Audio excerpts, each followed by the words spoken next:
This is the second lecture of week 9, and we're going to discuss the threats to internal validity. So first threat that we are going to discuss is omitted variable bias. So we have discussed omitted variable bias in single linear regression setting, and the same thing applies to multiple linear regression model. So we have said that omitted variable bias occurs when the omitted variable is a determinant of y, and the omitted variable is also correlated with at least one of the regressors. So in the multiple regression, when we have more than one regressor, so we have x1 and x2, whatever is omitted, say this e term, affects y. But if it's correlated with one of the regressor, then we have an omitted variable bias, and beta 2 will be biased.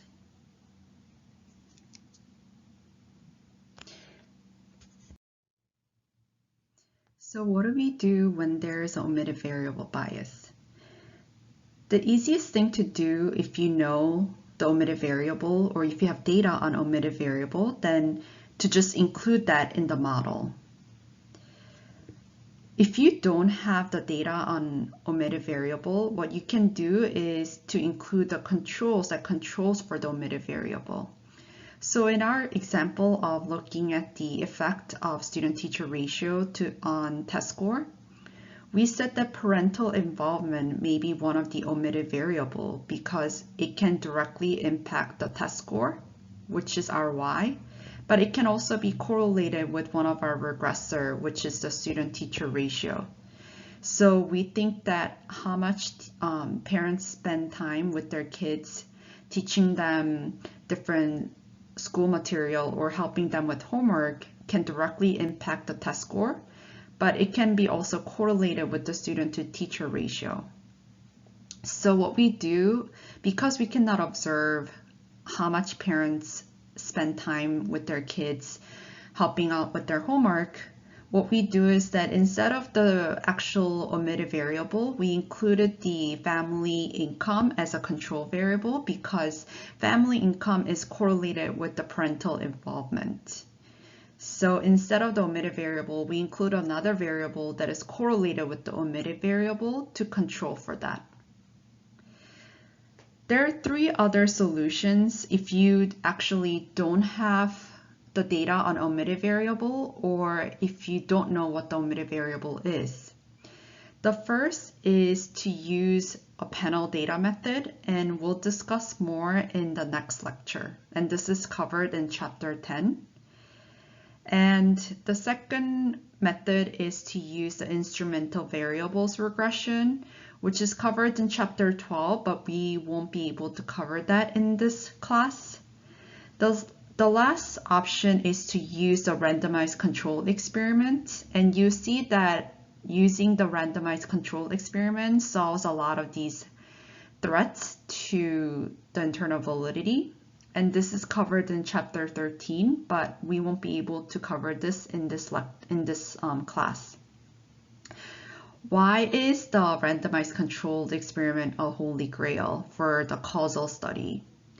That's because randomized controlled experiment, which is often done in medical study, assigns our variable of interest randomly. So in our case, it would be randomly assigning the student-teacher ratio to different school districts and then seeing what happens to the test score.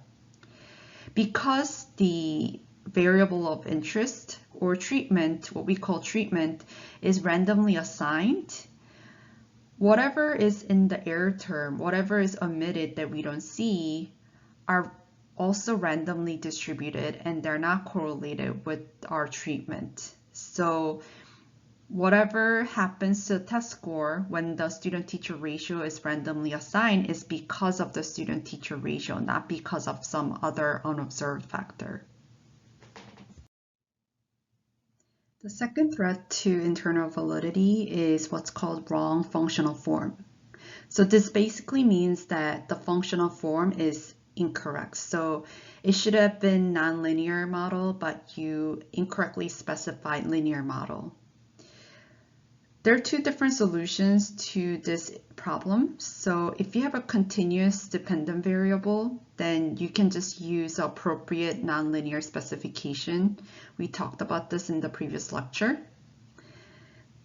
The second case is when you have a discrete dependent variable. So instead of having a continuous dependent variable such as test score, if you have a discrete dependent variable such as you're trying to measure if someone is going to go to college or not, so your dependent variable is 1 or 0, then you need to use other methods. And we're going to discuss this in chapter 11.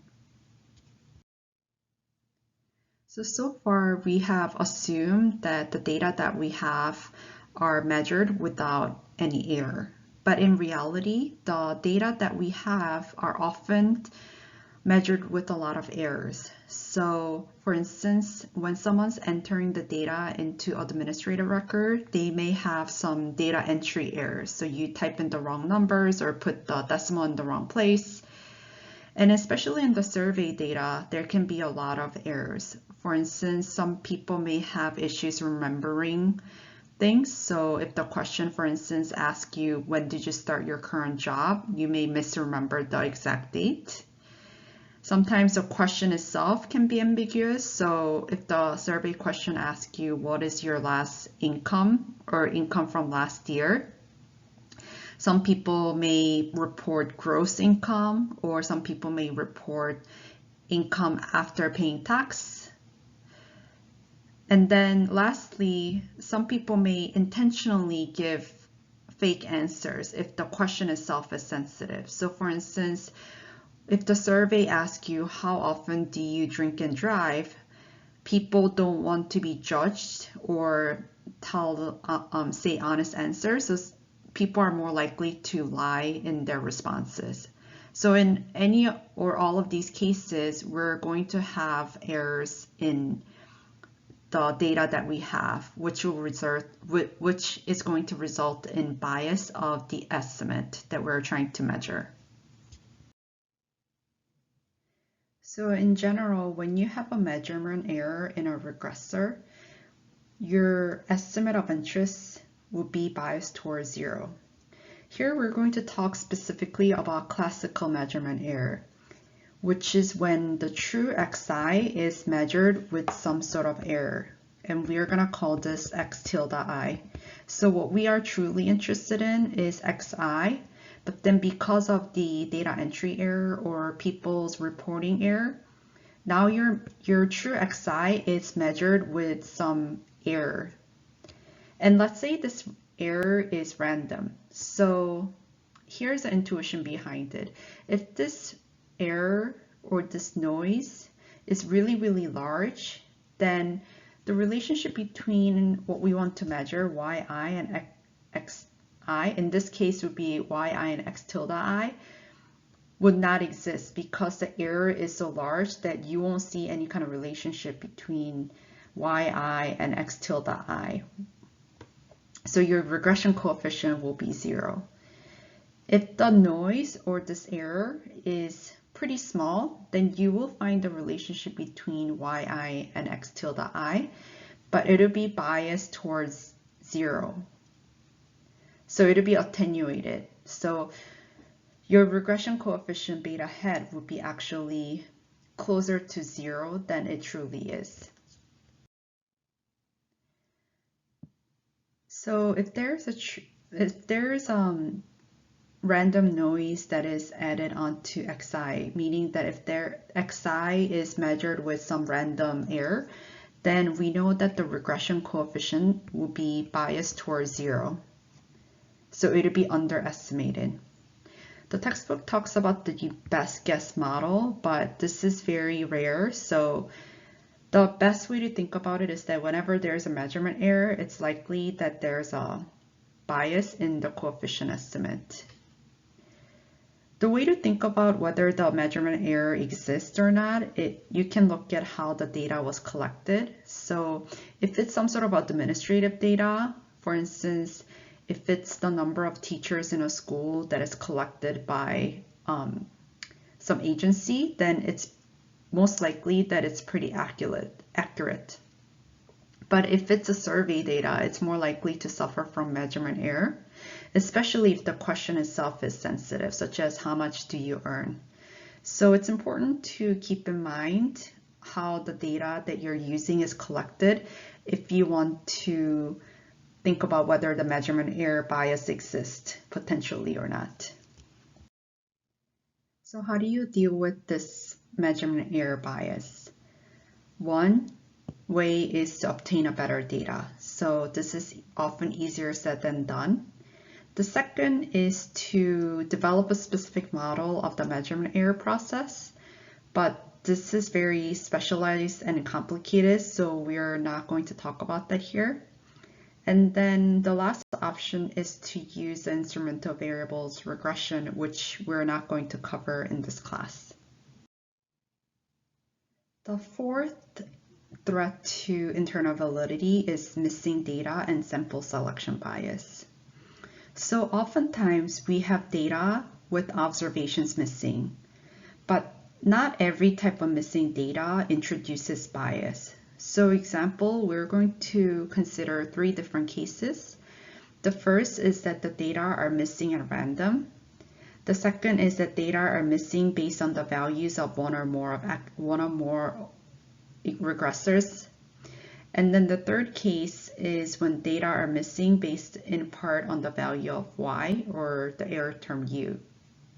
So cases 1 and 2 don't introduce a bias. However, the standard errors are going to be larger than they would be if the data were not missing. Case 3 is when you have a sample selection bias and your coefficient of interest would be biased. So let's talk about the first case when data are missing at random. Suppose you took a simple random sample of 100 workers and recorded the answers on the paper, but your dog ate 20 of them, or 20 of the response sheets, which were selected at random, before you could enter them into the computer. So this is actually equivalent to you having taken a simple random sample of 80 workers instead of 100 workers. So your dog didn't introduce any bias. So as long as the data are missing at random, not just missing in non-random, for instance, if we were only missing men or only missing women, then this would have biased the coefficient. But because the data are missing at random, this does not introduce a bias to the coefficient of interest. The second case is when data are missing based on a value of one of the x's. So in our example of test score and class size application, suppose you restrict your analysis to the subset of school districts with student-to-teacher ratio less than 20. By only considering districts with small class sizes, you won't be able to say anything about districts with large class sizes, but focusing on just the small class districts doesn't introduce bias. This is equivalent to having missing data, where the data are missing if student-to-teacher ratio is greater than 20. So more generally, if data are missing based only on the value of x's, so in this case, the data are missing if the x, or student-to-teacher ratio, is greater than 20, then it doesn't really introduce any bias to the estimator, because basically you're still measuring the impact of student-to-teacher ratio on test score. It's just that we're only measuring it for the small class sizes and not big class sizes. So as long as you're interested in the impact of student-to-teacher ratio on test score for small class size districts, then the estimate is not biased. The third case is when data are missing based in part on the value of y, or u, the error term.